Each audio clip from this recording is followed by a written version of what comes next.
American president Donald ট্রাম্পের একের পর এক চাঞ্চল্যকর মন্তব্য এবং পদক্ষেপের কারণে গোটা বিশ্বের রাজনীতি এখন তীব্র উত্তেজনায় ভরে উঠেছে।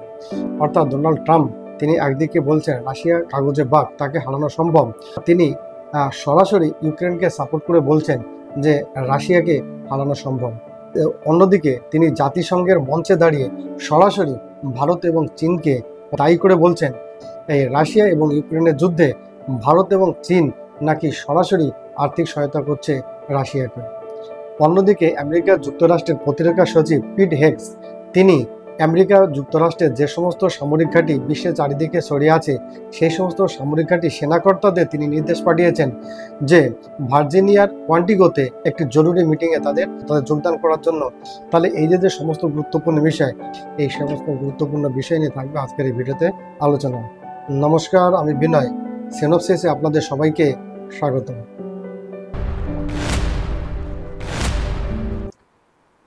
বন্ধুরা, রাশিয়া কি সত্যি কাগজে বাঘ?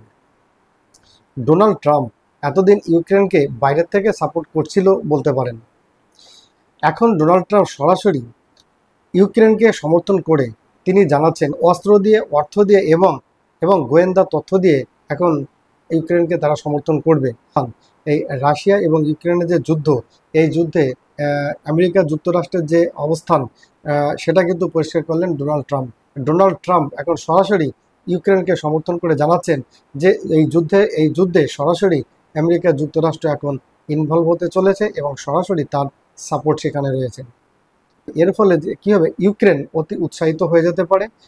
যুদ্ধের যে আক্রমণ, সে আক্রমণের তীব্রতা কিন্তু আরও বেড়ে যাবে এবং এর সাথে সাথে পশ্চিমা দেশগুলো কিন্তু একত্রিত হয়ে যাবে। তবে এর থেকে কিন্তু আরেকটি ভয়ঙ্কর দিকও উঠে আসতে পারে। রাশিয়াকে এই যে কাগজে বাঘ বলে যে হালকা করে নেওয়া, বা এটা কিন্তু রাশিয়া ভালোভাবে নেবে না। তাহলে রাশিয়া কিন্তু আরও হিংস্র হয়ে উঠতে পারে। অর্থাৎ রাশিয়া কিন্তু তার অ্যাটাকিংয়ের যে তীব্রতা, ইন্টেন্সিটি, সেটা কিন্তু বাড়িয়ে দিতে পারে। ইতিমধ্যে কিন্তু রাশিয়া থেকে জবাব এসে গেছে যে রাশিয়া অ্যাকচুয়ালি বাঘ নয়, রাশিয়া হচ্ছে সেখানকার বরফের ভাল্লুক, কিন্তু পরাজয় করা সম্ভব হয় না। অর্থাৎ এমনই কিন্তু একটি প্রসন্ন হুমকি জবাব ইতিমধ্যে রাশিয়া থেকে কিন্তু এসে গেছে। তাহলে এমতো অবস্থায় ডোনাল্ড ট্রাম্পের এই যে অবস্থান, তাহলে মিত্র রাষ্ট্রগুলো একসাথে এককাট্টা হয়ে যাবে।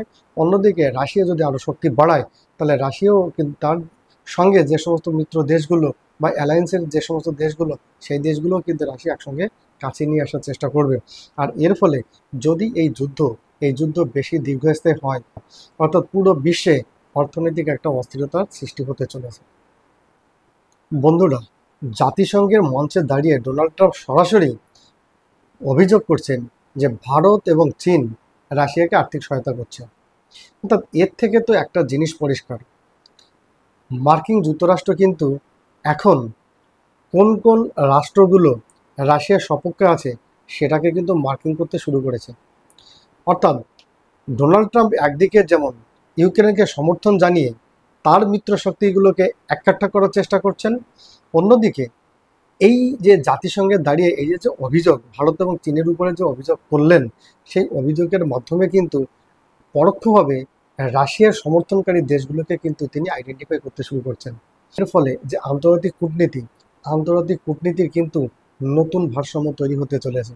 অর্থাৎ ডোনাল্ড ট্রাম্প একদিকে আর পুতিন একদিকে। তাহলে ডোনাল্ড ট্রাম্প তার মিত্রশক্তি নিয়ে অ্যালায়েন্স তৈরি করবে, অন্যদিকে পুতিন সে কিন্তু তার যে অ্যালায়েন্স, তার যে মিত্রশক্তিগুলো আছে, মিত্র রাষ্ট্রগুলো আছে, তাদের নিয়ে কিন্তু নতুন কূটনীতি বা নতুন সমীকরণ তৈরি করবেন।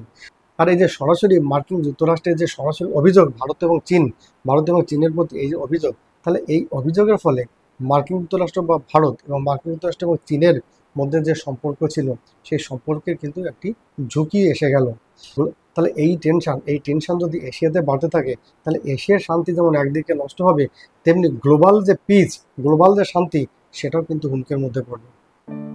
বন্ধুরা, অন্যদিকে আমেরিকা যুক্তরাষ্ট্রের যে সমস্ত ক্যাম্পগুলো সারা বিশ্বে ছড়িয়ে আছে বিভিন্ন দেশে, সেই সমস্ত ক্যাম্পে সেনাকর্তাদের কিন্তু আমেরিকা যুক্তরাষ্ট্রের প্রতিরক্ষা সচিব পিট হেগস তিনি কিন্তু একটি নির্দেশ দিয়েছেন যে ভার্জিনিয়ার কোয়ান্টিগোতে আর্জেন্ট মিটিংয়ের জন্য তিনি সবাইকে যোগ দেওয়ার জন্য নির্দেশ দিয়েছেন।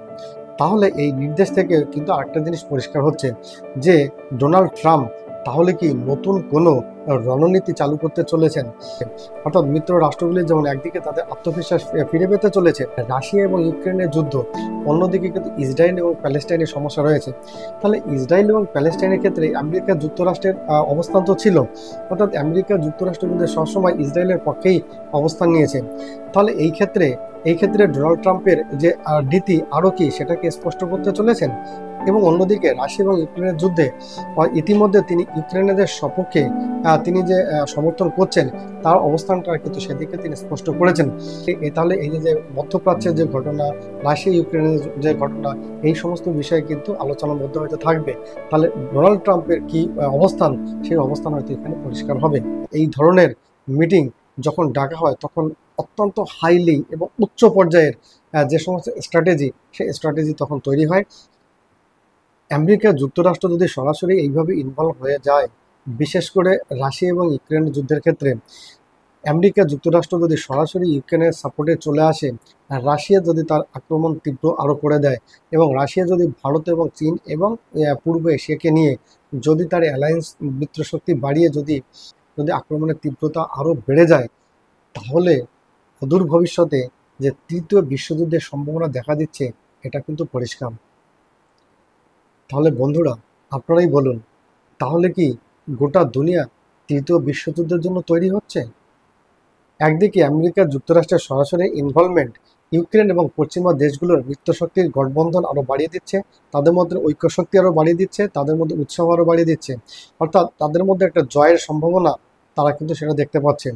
অন্যদিকে রাশিয়া, ভারত এবং চীন এবং নতুন অ্যালায়েন্সকে নিয়ে তারা যদি সর্বশক্তি নিয়ে এগিয়ে আসে এবং আমেরিকা যুক্তরাষ্ট্র তাদের যে মিত্রশক্তির যে দেশগুলো আছে, তাহলে সে যদি তাদের নিয়ে এগিয়ে আসে আর রাশিয়া যদি এদের নিয়ে এগিয়ে আসে, তাহলে এই যে দুটো পক্ষ, এই দুটো পক্ষে আবার সামনাসামনি যদি সংগ্রামের দিকে চলে আসে, তাহলে যে তৃতীয় বিশ্বযুদ্ধ অবধারিত, এটাই সেই দিকে যাচ্ছে, রাস্তা কিন্তু সেই দিকে এগোচ্ছে। এই যে পরিস্থিতি তৈরি হচ্ছে, এই পরিস্থিতির মাধ্যমে নতুন যে রণনীতি তৈরি হচ্ছে, আর গোটা দুনিয়া নতুন রণনীতির দোরগোড়ায় এখন কিন্তু দাঁড়িয়ে।